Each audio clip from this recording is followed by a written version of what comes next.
হাসনাত আব্দুল্লাহকে একজন বলেছেন, মানুষ আপনাকে টাকা দিয়েছে আপনার বান্ধবীর অ্যাকাউন্টে রাখার জন্য নয়, মানুষের কাজে লাগান।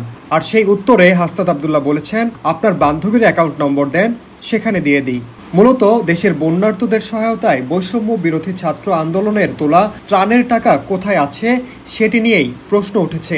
ত্রাণের টাকা কেন বিতরণ না করে অ্যাকাউন্টে রাখা হলো সে নিয়েও প্রশ্ন উঠছে।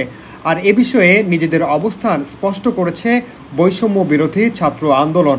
বৈষম্য বিরোধী ছাত্র আন্দোলনের অন্যতম সমন্বয়ক হাসনাত আব্দুল্লাহ বলেছেন, গত 4 সেপ্টেম্বর প্রেস ব্রিফিংয়ের মাধ্যমে আমাদের টিএসসির ত্রাণ কর্মসূচির আয় ও ব্যয়ের হিসাব জানানো হয়েছিল।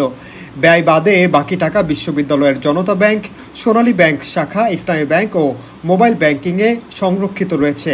ঢাকা বিশ্ববিদ্যালয়ের একজন শিক্ষক, একজন নারী শিক্ষার্থী ও একজন ছাত্রের নামে বিশেষভাবে অ্যাকাউন্ট খোলা হয়েছে, যেখানে শুধু এই 3 জনের সম্মিলিত সিগনেচারের মাধ্যমে টাকা হস্তান্তর করা সম্ভব। এখন পর্যন্ত ওই অ্যাকাউন্ট থেকে কোনো টাকা হস্তান্তর করা হয়নি। স্বচ্ছতা নিশ্চিতকরণের লক্ষ্যে আমরা ত্রাণ কার্যক্রমের আয় ও ব্যয়ের উপর একটি অডিট করছি এবং আগামী কয়েকদিনের মধ্যে অডিট রিপোর্ট প্রকাশ করা হবে।